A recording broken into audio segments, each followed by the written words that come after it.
Delighted to welcome you here this afternoon for today's Big Thinking series. La semaine a bien démarré ici à Ottawa et nous sommes reconnaissants envers notre hôte, l'Université d'Ottawa, pour sa formidable hospitalité. J'aimerais signaler, avant de commencer, que nous proposons un service d'interprétation simultanée. Vous pourrez vous procurer des écouteurs dans la salle située à l'extérieur du théâtre. I want to thank the Social Sciences and Humanities Research Council, Universities Canada, and the Canada Foundation for Innovation for sponsoring the Big Thinking Speaker Series, thereby helping to make these events open to a wider public. Today's event is also sponsored by the Canadian Institute for Advanced Research, CIFAR, and by the DFG, the German Research Foundation. The Big Thinking series gives us a chance to engage in conversations about the pressing issues of our time, and today is no exception. We're delighted to welcome Irene Bloemraad and Thomas Faist, who will no doubt challenge us, I think our disciplines and our institutions, as they discuss integration and citizenship in North America and Europe. And I'd now like to invite Rebecca Finley, Vice President of Communication and Knowledge Outreach at CIFAR, to introduce more fully Professors Bloemraad and Faist. Welcome, Rebecca. Merci, Stephen, and congratulations to Jean-Marc and everyone at the Federation on this year's Congress. It's an impressive lineup, and we at CIFAR are very happy to be a part of it. And I also am very much looking forward to hearing the conversation between our two speakers today. In a multicultural country like Canada, we understand the tremendous social and economic benefits that immigrants offer their new homes. And we know from research in our CIFAR program on social interaction, identity, and well-being that positive social identities are critically important to an individual's health and well-being. Immigration does raise a number of difficult questions for immigrants when it comes to belonging, and for the larger community when it comes to shared values and social inequality.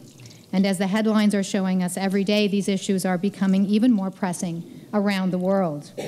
Research into the role of identity, belonging, and citizenship in building stronger societies is critical if we are to respond to these challenges. And it's why CIFAR is a sponsor of this panel and why we support social sciences and humanities research into questions such as what does make a society resilient, what makes some countries rich and others poor, and what key factors drive national happiness.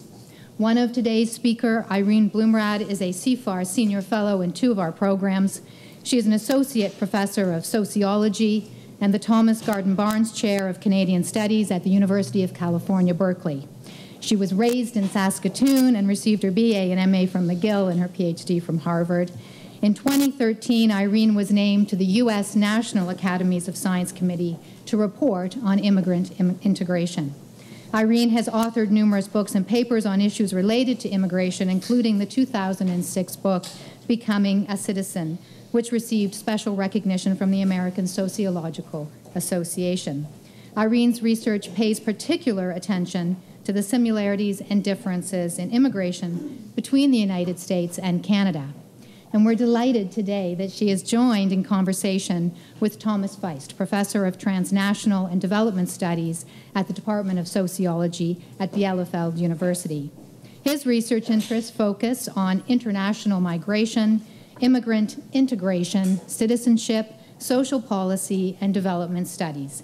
He has held visiting professorships at Malmo and the University of Toronto. His current work centers on environmental degradation and migration and on the transnational social question. He is the author of Dual Citizenship in Europe, From Nationhood to Social Integration, Citizenship, Theory, Discourse, and Transnational Prospects with Peter Kavisto, and the Europeanization of National Immigration Politics and Policies. We are in for a very interesting discussion. Please join me in welcoming Irene, Thomas, and Stephen to the stage.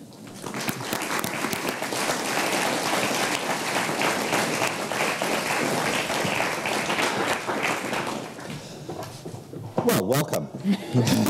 you. Delighted to have you both with us. And I'm going to ask Professor Bloemraad to speak first. Go ahead. D'abord, merci beaucoup de m'avoir invité. Ça fait un vrai plaisir d'être ici à Ottawa. Il y a très longtemps, j'étais guide au Parlement pendant que j'étais étudiant à McGill. Donc, ça fait un vrai plaisir de retourner à Ottawa. J'adore Ottawa l'été. J'ai entendu, par exemple, que c'est un petit... Oui, ben c'est ça. J'ai entendu que c'est un petit peu moins amusant en hiver. So, when I was asked to participate in this conversation, I think that the question of different paths, similar outcomes is really a critical one for immigration studies, for sociology, political science, and social sciences more generally. There is a pretty robust literature on immigrant integration in North America, often divided by the 49th parallel, so Canadian academics studying immigrant integration in Canada, American academics really only studying the United States, ignoring most of the rest of the world.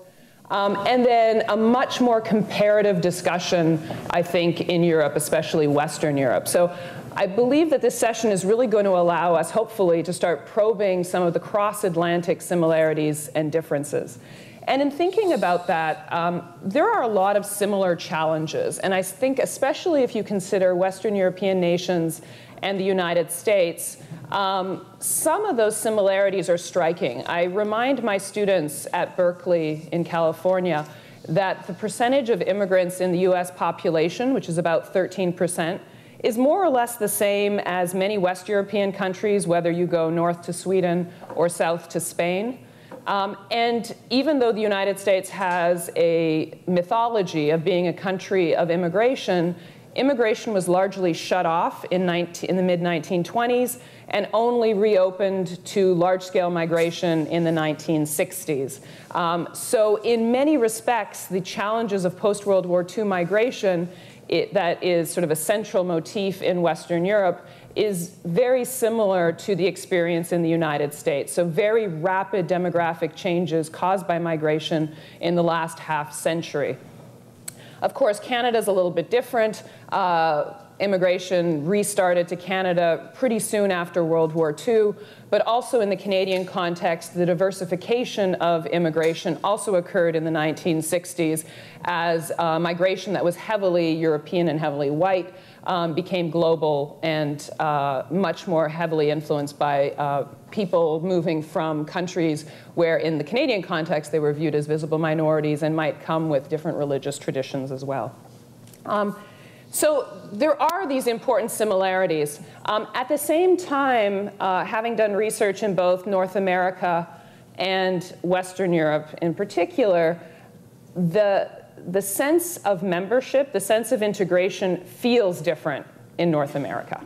Now, even though I'm a sociologist, being able to say it feels different might be participant observation of a sort, but it's not really hard social science evidence. So I've been trying to think through, like, what is it that makes it feel different? And is there actually an empirical basis behind that sense that maybe there's something different in North America than in Western Europe? At a very symbolic level, we can think about the fact that the current president of the United States is a man whose father was born in Kenya, and who is the first black president of the United States. In the Canadian context, we've had a number of governors general who come from countries that have been historically not countries that Canada has received large numbers of immigrants, though obviously has changed in the post-World War II period. So at a symbolic level, we see that, and you don't see similar changes at the very top in the European context. In thinking about this, though, I think a central question for the research is, do symbolic politics matter? And if so, how? Or are they just empty words? And I think especially given Canadian politics currently, this is an important question to ask. As some of you might know, a lot of my research has looked at whether policies of multiculturalism in Canada have impact on immigrant integration. And my research, which more or less ended in 2003, claimed that during the 1990s, it really did make a difference. What's interesting in the Canadian context is that even though Canada has had a right-of-center government for a number of years now, it is a right-of-center government that is very, very different from any other right-of-center government in most of the OECD, in that it is a government that is pretty strongly in favor of immigration, though obviously a particular type of immigration, high human capital immigration. And it is a government that has, at least through words and discourse, talked about multiculturalism and continued to see multiculturalism as a comparative advantage in advancing foreign relations, and also as a discourse at home. Of course, that government has also been criticized by advocates on the ground for being really just playing lip service, but not really putting much behind that. I do want to just note sort of the remarkable nature of the fact that there is a right-of-center government in Canada that does promote immigration and does have this discourse of multiculturalism. As was mentioned, I grew up in Saskatoon, and so I still remember the rise of the Reform Party in Alberta. And when the Reform Party started, its first Blue Book, I think it was in '87 or '88, clearly said that they did not want the radical transformation of the ethnic or racial makeup of Canada. And so this was in the 1980s, and it was still very much saying that I think there were some words to say, at the same time, we don't want to be racist, but we do not want a radical transformation.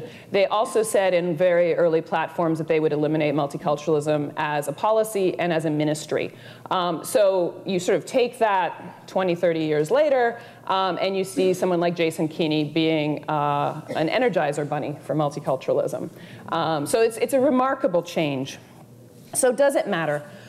My own research suggests that discourses of inclusion, discourses of membership do matter for political integration. So I have shown that Canada has very high levels of naturalization compared to other countries in the world, even when you control for human capital or you control for other individual factors.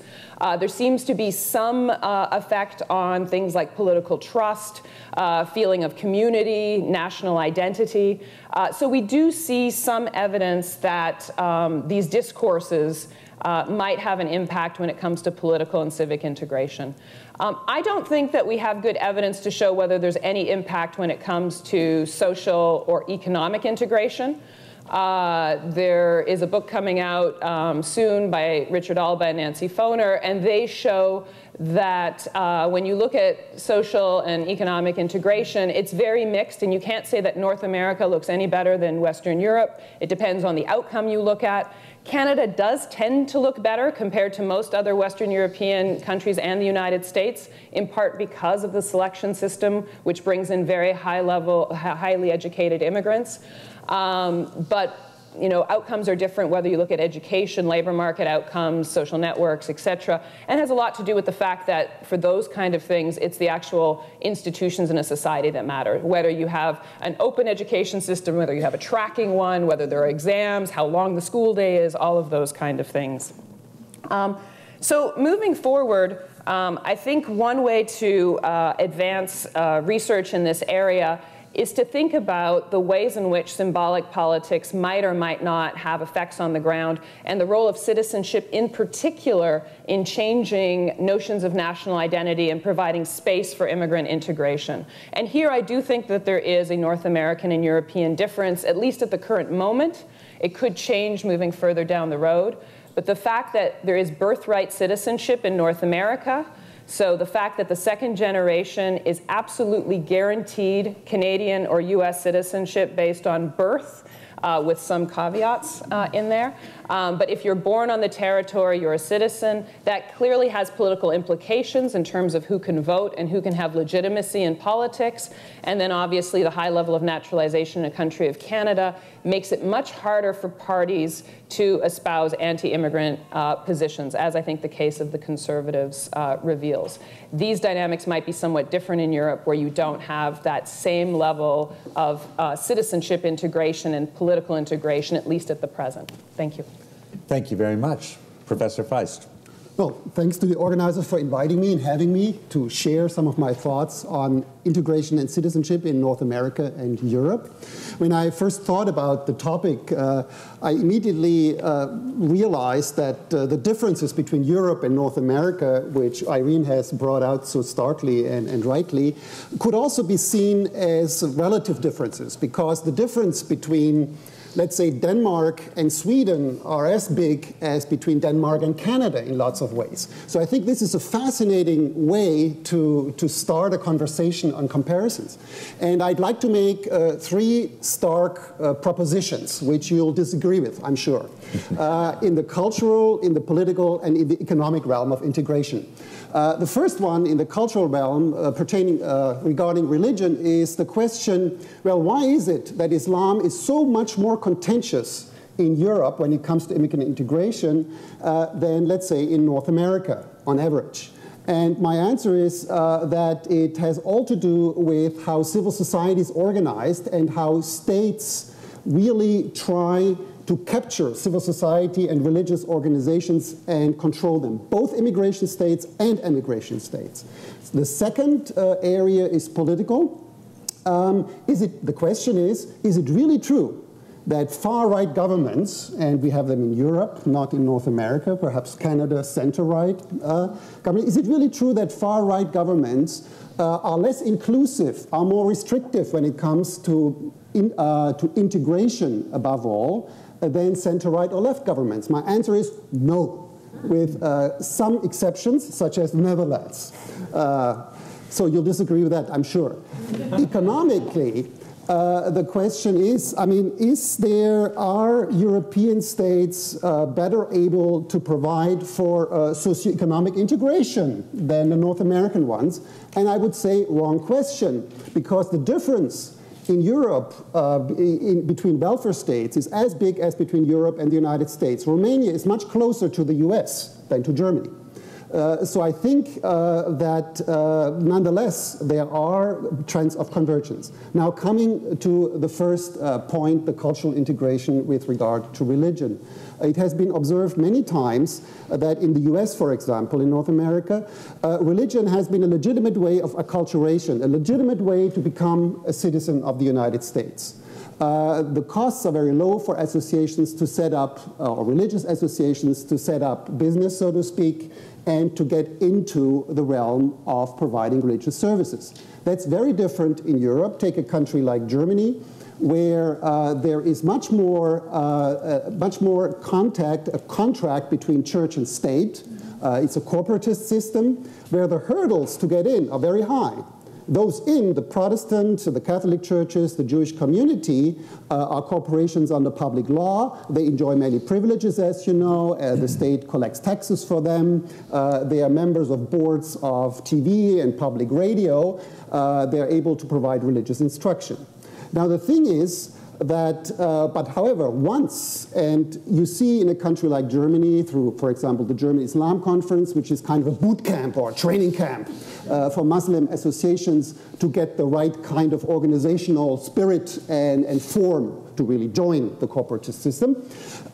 You can see, however, once that hurdle will be taken, it's a matter of time probably, then these organizations are really not just NGOs. They're not just your regular civil society only. They're more like unions and employer associations, really having a very public role, like in many other continental European countries.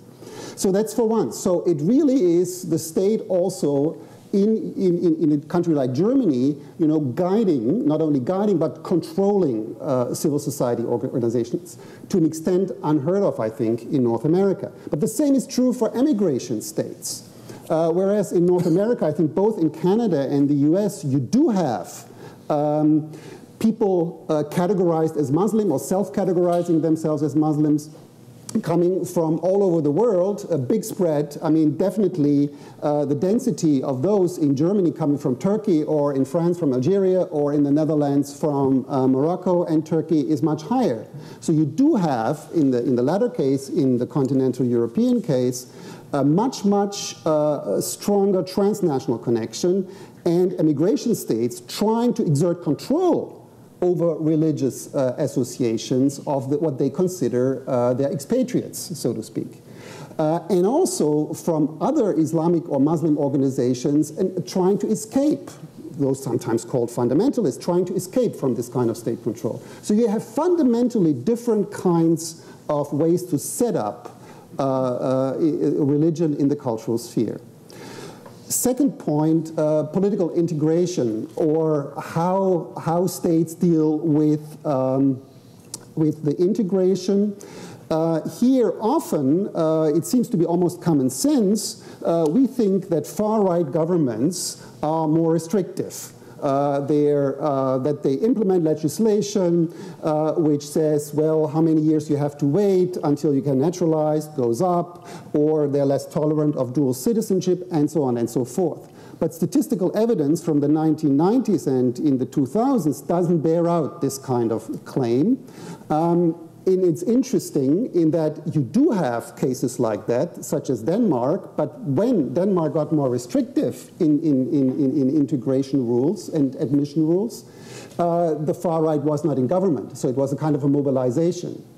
You have counterexamples when the far right got into government, like in Bulgaria or Greece 10 years ago, the rules got more liberal. But of course, there are other examples, and that's why the picture is a bit messy, like the Netherlands. Irene knows more about that, where you had a center-right government where it actually got more restrictive. So it is not, as I want to say, a general pattern to be discerned. So we have to take a closer look at the center parties when we want to understand restriction and not be fixated on the populist or the right-wing populist or the far right. I think that's the wrong kind of question and the wrong kind of object to look at. Now coming to the third kind of star claim, well, which of the systems, so to speak, is better able to integrate migrants socioeconomically? As I said before, it's not only a matter of integration and immigration policies. I think it's much more a matter of the welfare state and the educational system, and Irene already pointed to that. And I think traditionally, up until recently, certainly up until about 10 years ago, you could say, not about Canada, but US, continental Europe, that in the US, the main risk of socioeconomic integration was income poverty, and in Europe, unemployment. Definitely, I mean, that's kind of the conventional wisdom, so to speak. But that has been changing. In that I think in the US, you have much more a risk of unemployment nowadays, and in Europe, also income poverty has been rising, also among immigrants. So I think there is this kind of convergence which you can observe. But I think what's really interesting is that the question is, there's also convergence in admitting migrants on a human capital basis. And whether or not that will lead to similar outcomes is open for discussion and research. Thank you. Thank you very much.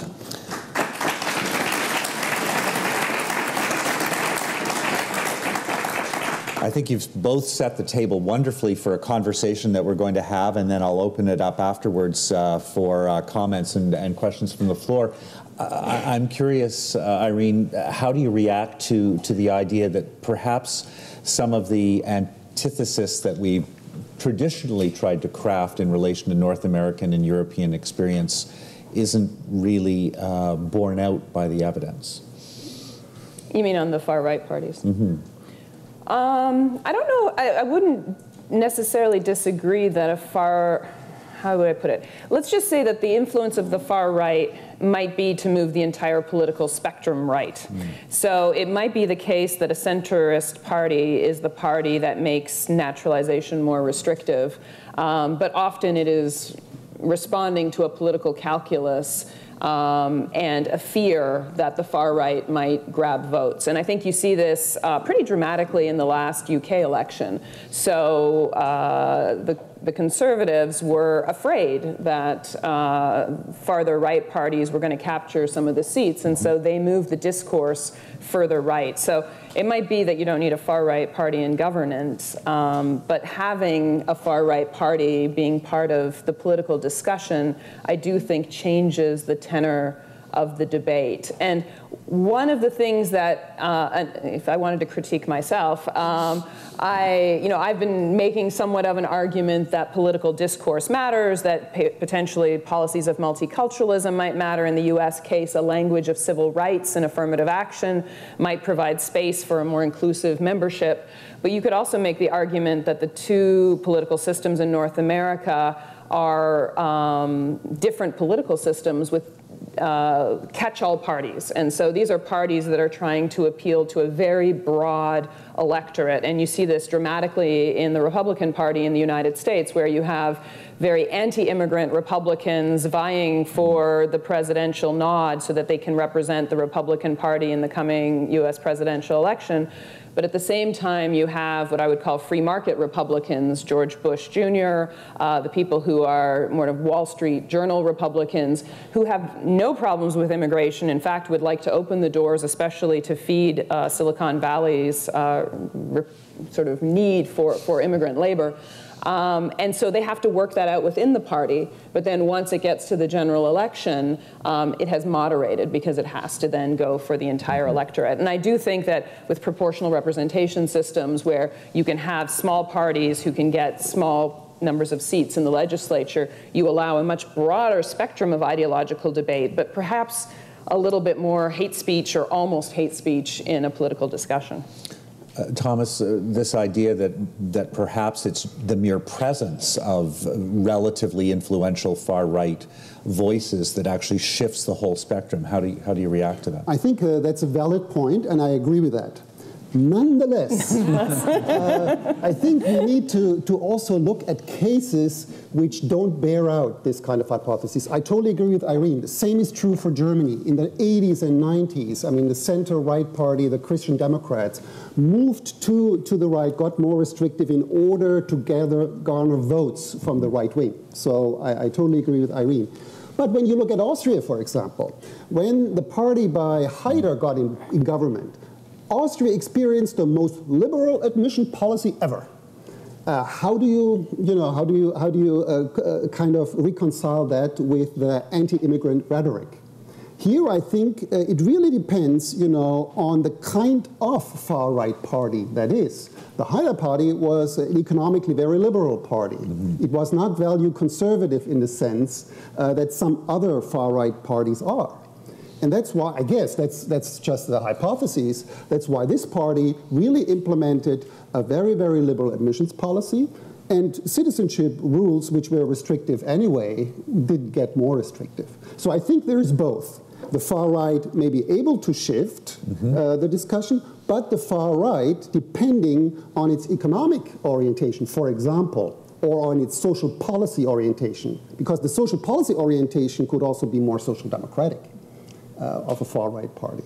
That I think that matters. So one has to look very specifically on not only in the overall rhetoric, but at, words matter, really, I agree with that, but also at the very distinctive orientation this party has. I want to come back to the words matter piece, but it's interesting to me, methodologically, the implications of what you're saying, because it seems to be, if I may use sort of a caricature, a very liberal understanding of how we would do comparative politics or international relations, because what you're saying is everything really depends on a deep understanding of the internal political structure, internal political parties, et cetera, and there's not much space in the way you've analyzed it for perhaps European-wide influences, or am I overstating the case?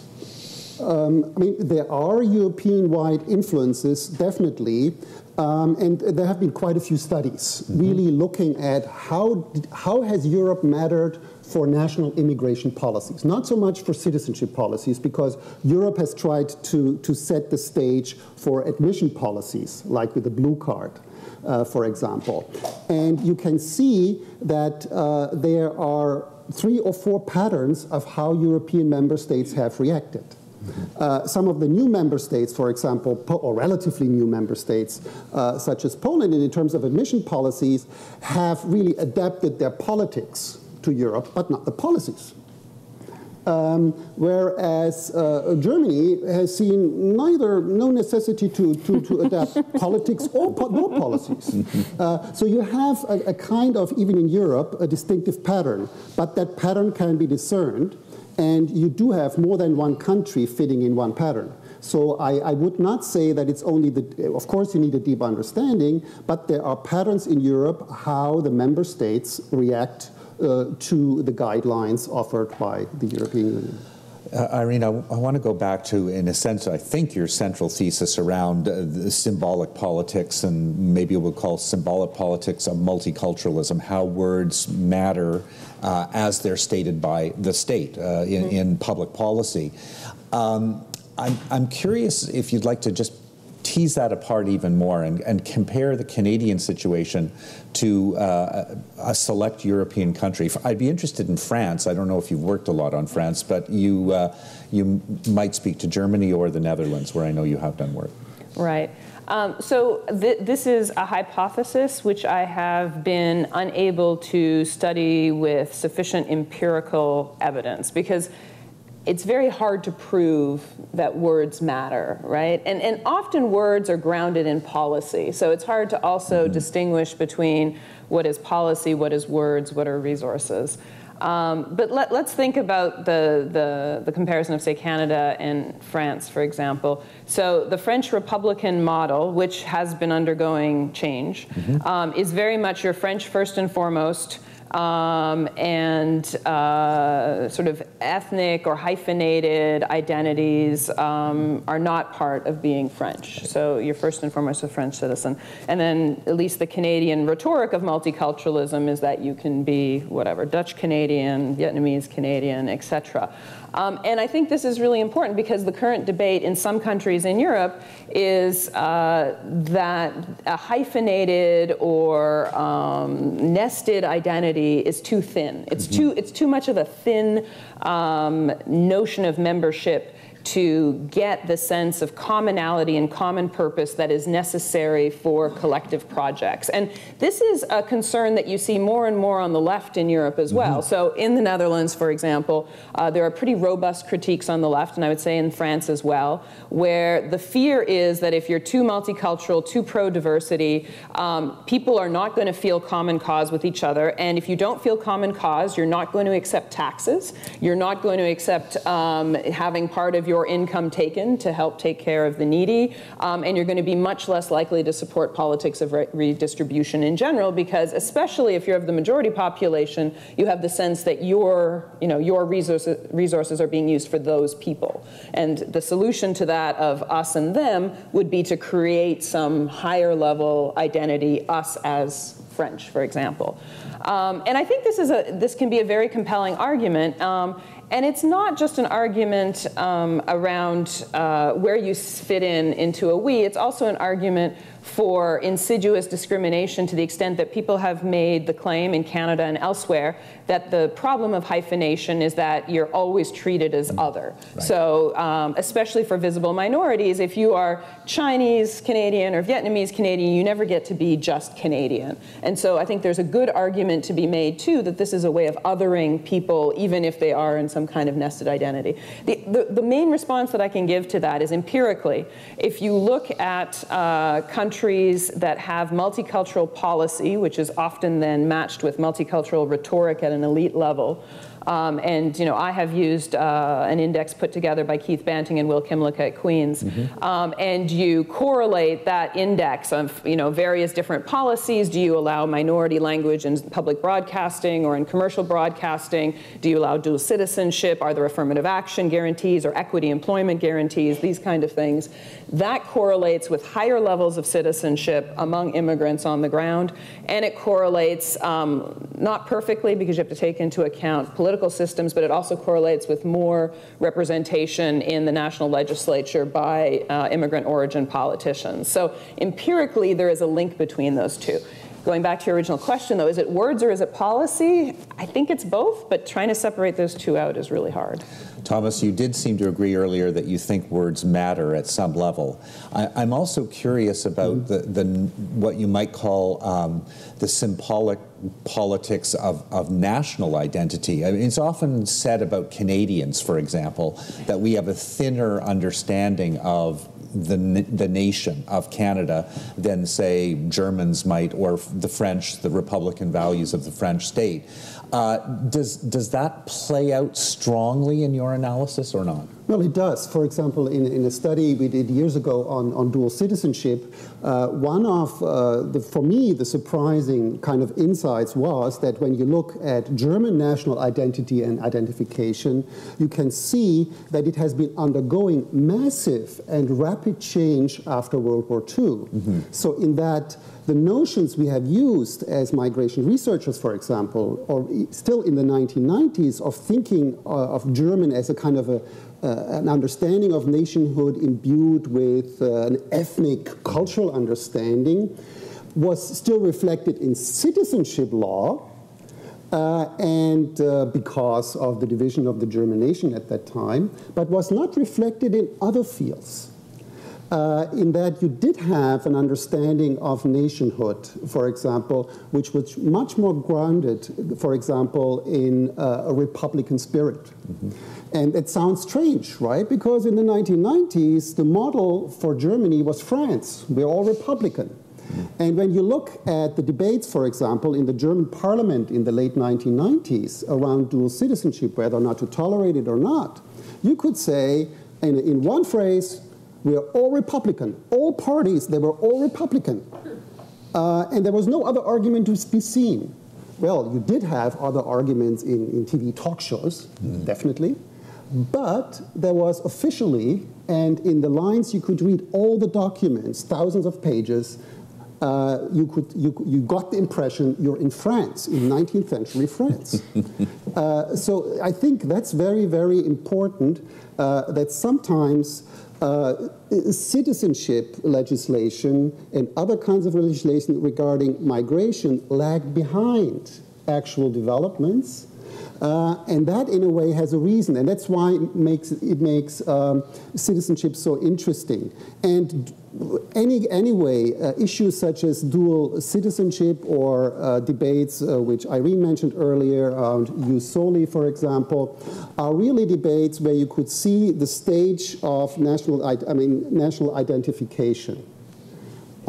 Whether or not that's thin or thick remains to be determined. But definitely, I think that also here words matter, and words create distinctions. And these categorizations are at the roots of inequalities and equalities, such as the European Union distinguishing between mobile people, these are migrants from other EU states, and migrants who are labor migrants. But this has implications, because integration is for labor migrants, not for mobile people. But what do you do if the mobile people naturalize? Do you want these citizens? That's a question. Yeah. Wonderful question. I'd like to open it up now for observations and questions from the assembled mass here. Vous pouvez poser vos questions en anglais ou en français, selon votre préférence. We do have a microphone over here. I think that may be the only one, unfortunately. I'd encourage you to come over and use the mic. I can see there are people popping up already, so that's good. Thank you. Right.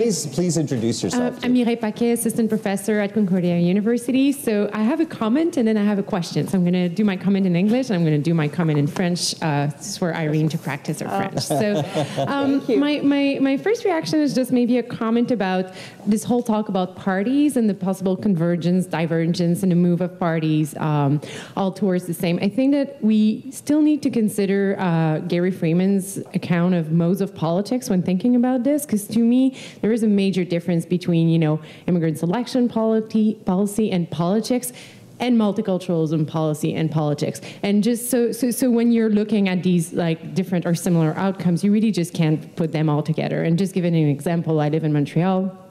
You all know that last year we had a major debate over the Charter of Value.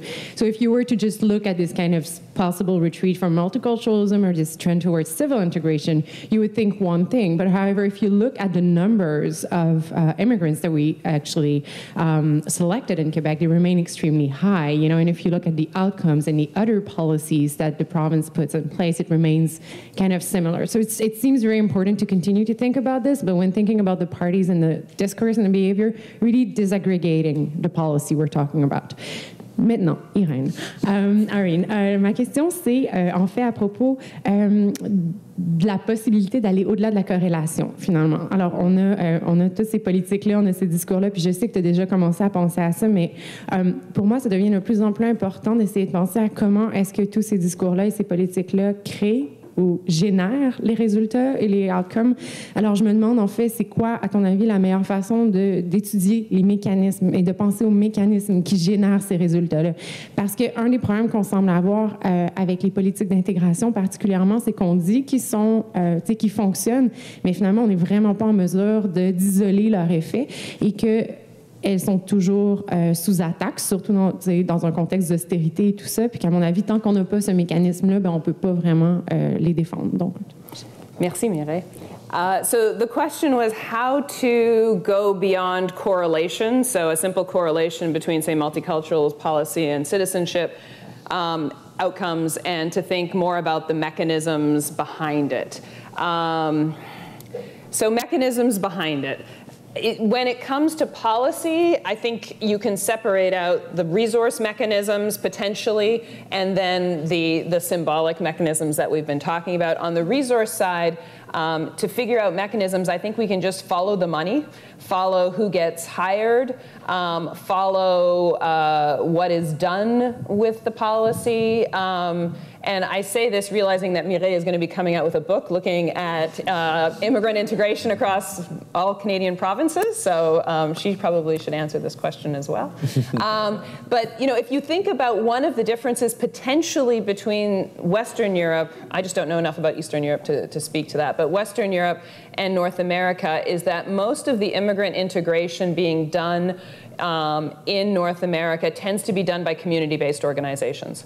So in the Canadian case, this is federal money or provincial money or sometimes municipal money, the City of Ottawa, City of Toronto, that then goes to community-based organizations or potentially schools or other institutions, and that they actually do the on-the-ground work. They actually run the English as second language courses. They actually do some of the job training, etc. In the European context, in many ways, sometimes that integration work is done by the actual state apparatus. It is actually done by public servants hired by the government and then implemented by the government.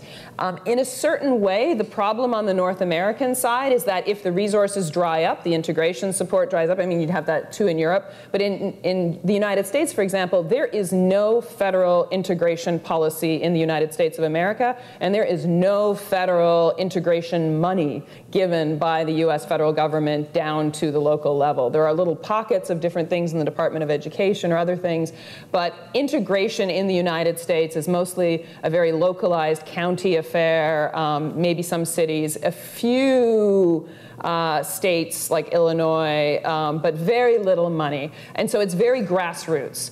A disadvantage of that is lack of standardization. So, you know, depending on whether the community-based organization is any good, you have very different levels of service.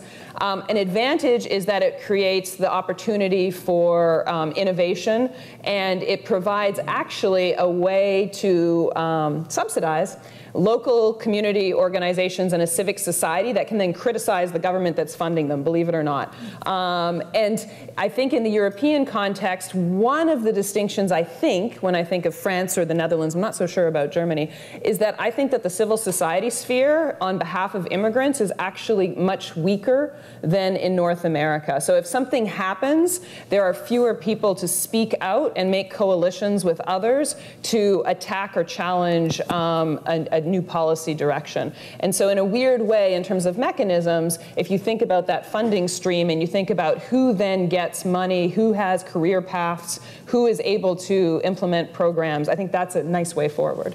Thank you very much. Yes. Great discussion. Michael B. Hills, University of Ottawa.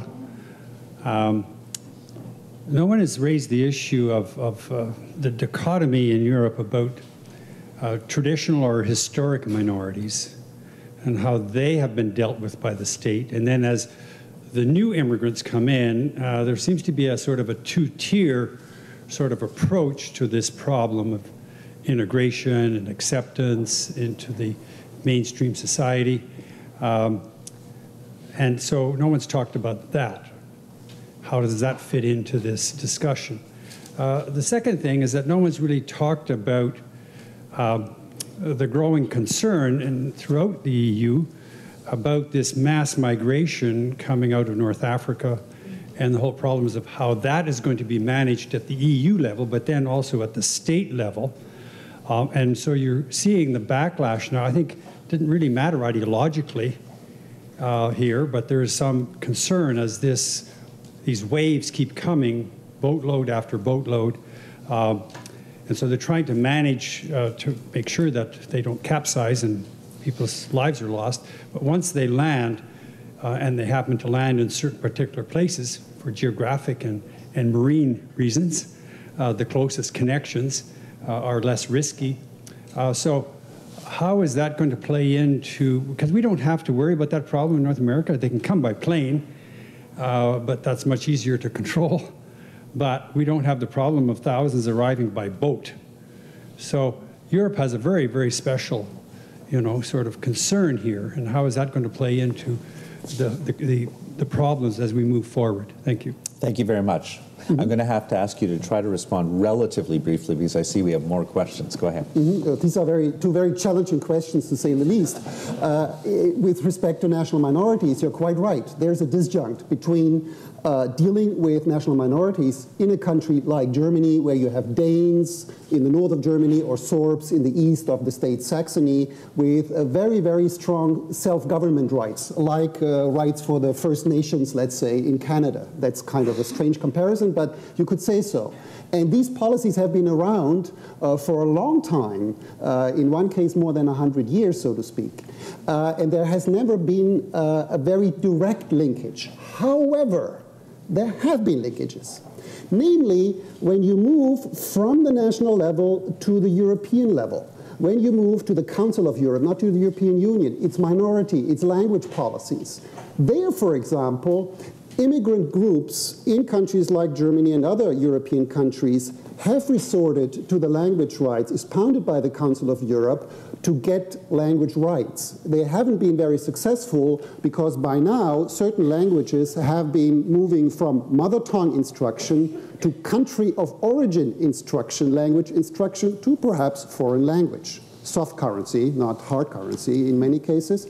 But I think there is a linkage, and that linkage is indirect, as far as I can see, even in countries where it's not really problematized and thematized. But in Germany, for example, there has been a discussion on basic law, on the Constitution, on an amendment years ago, which was struck down because it was said that if we introduce far-reaching rights to minorities, immigrants may try to establish themselves as minorities. So direct and indirect linkages. The really great challenge which you mentioned, I just want to address one aspect of it because of time, is burden sharing.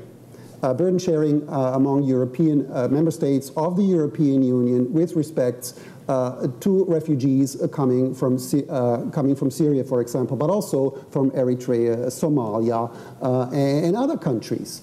And I do think that slowly it's beginning to sink in, also in European public debates and in the national debates, that 95% of the displaced people either stay in the country, are trapped, basically, or move to adjacent countries, in the case of Syria, to Turkey, to Iraq, to Jordania, to Lebanon, and not too many to Libya, by the way, right?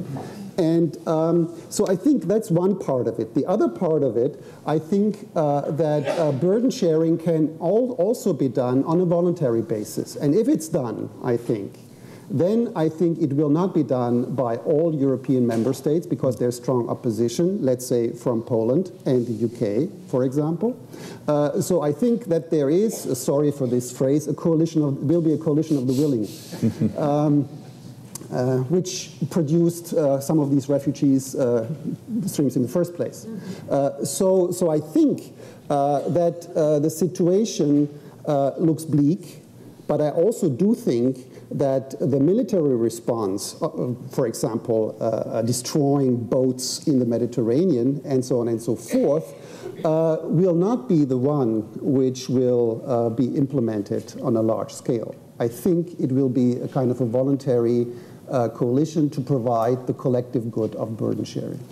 Irene? Yeah, I want to just one thing that I think we need more research here, especially in Canada, and I think this is where Canadian scholars can really make a contribution to immigration scholarship, is to think more about the relationship between immigration and Aboriginal issues. I saw that there is a panel that the Canadian Sociological Association is hosting on this topic, and I think it's absolutely vital. In American scholarship, the focus has been on how the black population and historic minority race relations impact the integration of immigrants. And so people have talked about how immigrants distance themselves from a group that has always been at the bottom of the hierarchy and has experienced such horrible discrimination. But at the same time, coalition politics, how the language of civil rights and sort of the organizations built up by African Americans provides a foundation from which immigrant rights organizations can then make claims because so many of the immigrants coming into the United States are non-white. And in the Canadian context, especially as someone who spent formative years in Saskatoon, the politics are very different. And as you know, Michael, I mean, the self-determination claims of Aboriginals and the challenges that are faced are very different, especially when the immigrants coming in tend to be very high-skilled. And so there's not only an important question of race relations, that's a very American term, but race relations, but there's also huge politics of class and inequality. And I think this is a critical area for future scholarship, especially in Canada. I think what we're going to do is take all three of your questions to make sure that we actually get to them. So please go ahead. Perfect. Ik ben de Universiteit Hawaii. My questions, and you just touched a bit upon it, Irene. As a sociologist speaking to two sociologists, I'd like you to ask you speak about class. And I guess where this comes from, just a little context, is that we've been treated immigrants alike in your talk. You noted that they're different, but I think we're seeing something with the immigrants. I mean, they've always been selected, at least in Canada, on economic grounds. However, increasingly, the nation state is pulling away from that and gives basically much more leeway to the employers. So I think we're seeing changes, and we see, Thomas mentioned, right-wing, far right-wing politics. Some are welcome, others are not, and I'd like you to speak about that. Related to that, the second, if the nation state moves away because it gives employers the choice to basically choose their immigrant, do we now see, and that's an hypothesis I'd like you to kind of, I have, and I don't know whether you agree with that, and how it works out in Europe and in North America, is that the real nation-building thing comes in with citizenship. Obviously, there have been scholars saying, well, no difference. Once you're in, you're permanent resident, you can't be thrown out again. So citizenship, in some sense, doesn't matter. However, we see an increase in, the second hurdle on citizenship, and that's where the nation-state uses money, and we wonder why.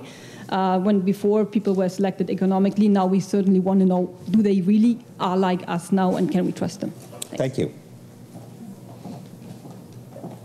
I'm actually a librarian, but I just finished reading Adrienne Clarkson's book, Belonging, about paradox of citizenship, and so I was drawn to this session.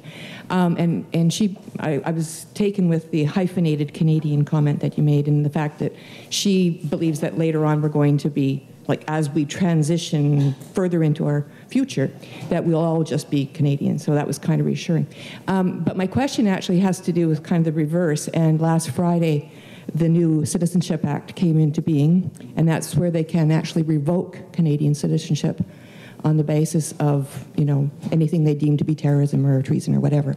So I just wondered if you can comment on that, juxtaposed with the theme of the talk. Thank you. Hi, my name's Natalie Brender. I'm a research associate at the University of Ottawa. My question stems from research that Keith Banting and Will Kimlicka did about a decade ago, where they looked at integration of different generations of first and second and third generation immigrants in Canada.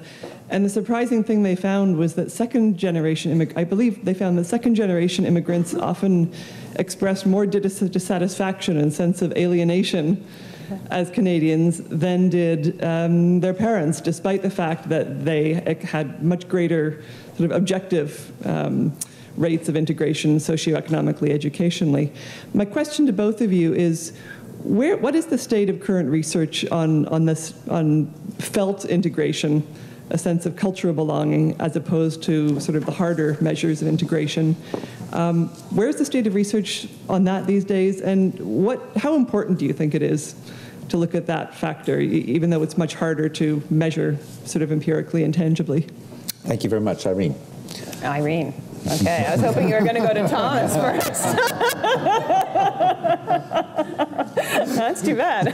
Thomas, he could be gallant enough to go. While I formulate answers. Let me go backwards then. Okay, so second generation, my reading of the most recent data that we have in Canada is that continues to be true, that it depends on how long the immigrant has been in Canada, but that the second generation on average will be somewhat more likely to say that they have experienced discrimination. They will be somewhat less likely, if you have one of these feeling thermometers, how much do you feel Canadian from 0 to 100, that score will be somewhat lower. The usual argument for that is that the second generation holds Canadians to higher standards. If you are foreign-born, you might still feel that you were just lucky to get into Canada. You are very grateful. Even if you have a master's or PhD and you're driving a taxi cab and that really sucks, there is a sense that the future might be good for your kids, and the kids grew up here. And so they do not have that same, other side of what they're feeling. And as you might know, there's some research that Phil Oreopoulos, an economist at the University of Toronto, did, which shows that if you do an audit experiment where you show people, or you send out resumes exactly the same, and the only thing you differ on those resumes is the last name, and if you put in a Chinese last name or a South Indian last name, or even a Greek last name, because he's Greek, so he was interested in that, they do not get the same number of callbacks as an Anglo name. And usually employers will say that if they hear that, they're like, oh, but that's because the immigrants don't have Canadian experience, right? The soft skills that the Canadians have. But if you do that same resume test and you have them born in Canada, going to Canadian schools, you still find lower callbacks on those with non-Anglo names. The one exception, if I remember correctly, was Chinese names in Vancouver, but then Vancouver is 30% residents of Chinese origin. So I think this is definitely an issue, and it continues to be an issue. Now I'm going to go to Tomas while I still think about the class. Yes, you talk about class. You talk about class. And we have just so you know, we've got about 2 minutes. We've got about 2 minutes left. 2 minutes, okay. Talk about class in 2 minutes. That's 2 minutes. Yeah, exactly. No problem. It's a simple concept. I think when we talk about class, we have to step away for a moment from integration and immigration and talk about, especially in the European case, about the transformation of the welfare state. And there you do have a kind of a tendency to pursue activation policies, to select the right kind of human capital through investment in education. And that kind of very general trend, which applies to the whole population basically, is now applied to immigrants basically. I think that is to be taken into serious consideration, that we have here, when it comes to class and the selection of migrants, a much more general kind of trend which goes much beyond immigration, which is a reflection of the transformation of European, well, perhaps also partly North American welfare states.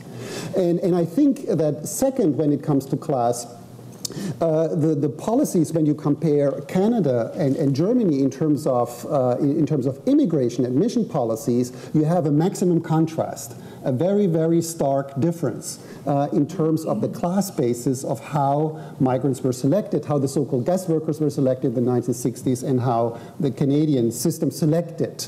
Although I'm aware of the temporary worker system, which is kind of the renewal of the guest worker system, and which is kind of policy learning from the Canadian side from Europe, if one puts it in a very cynical way, so to speak.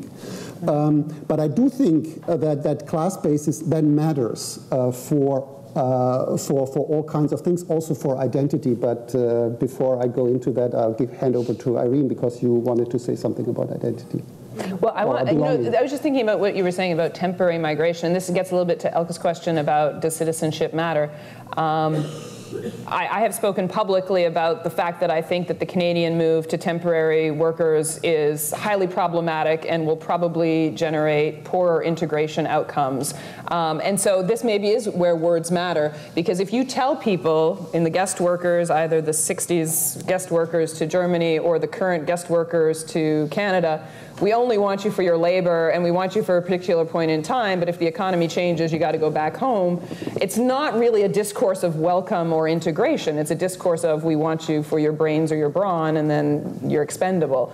And I think one of the things that North America has done that has been different, at least in the post-World War II period from Western Europe, is this argument or this discourse that migration is permanent. So in the North American context, scholars such as myself, we talk about immigration, whereas scholars in Europe might say, oh, I'm a migration scholar, but they're not going to use the word immigrant because that implies settling. And I think just that distinction in terms of sort of discourse and symbolism might have a really important effect. And Elke and I, you probably know what I'm going to say here, but I think citizenship totally matters. I mean, in the US, the big debate right now is illegality. So, as you might know, 11 million people in the United States do not have legal documents. And so the biggest difference in terms of life chances is whether you have documents or you do not have documents. But it's very clear that once you get citizenship, you have access to the political system and maybe potentially economic outcomes that you do not have if you lack citizenship. And I'm afraid we could go on for another hour at least on all of these really, I think, thought-provoking observations. And I want to thank both Thomas and Irene for really a real conversation and a very engaged conversation. I want to thank CFAR, the Canadian Institute for Advanced Research, and the German Research Foundation for sponsoring our event today. And I, of course, want to thank again our hosts at the University of Ottawa. I want to remind you that there is a final big thinking event tomorrow where Jean Leclerc, who's a Trudeau Fellow and Professor of Constitutional Law at L'Université de Montréal, will discuss how Canada can build an inclusive national political community. So it's a very appropriate follow-on conversation. I'd now like to ask Annette Doyle-Sellen, who's the director in New York of the German Research Foundation, to offer concluding remarks. Thank you very much.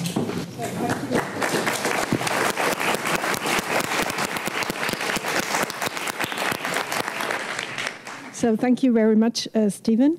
And dear Thomas, dear Irene, dear Thomas. So for me, coming from a different subject area, it was, or it has been extremely inspiring for me, this conversation. Thank you very much. And it highlighted once more for me, at the same time, the need and the benefit of transborder, transnational scientific cooperation in the social sciences. Thank you very much. And I would thank you again for the very engaged dialogue, for the engaged discussion, and of which I would have loved to hear quite a lot more. So, but we are limited.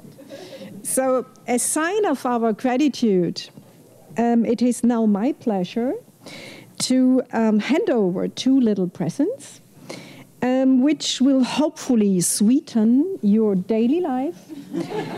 And so as, let's say, souvenir Canadien, as a souvenir d'Ottawa. And thank you very much, and enjoy the rest of the conference.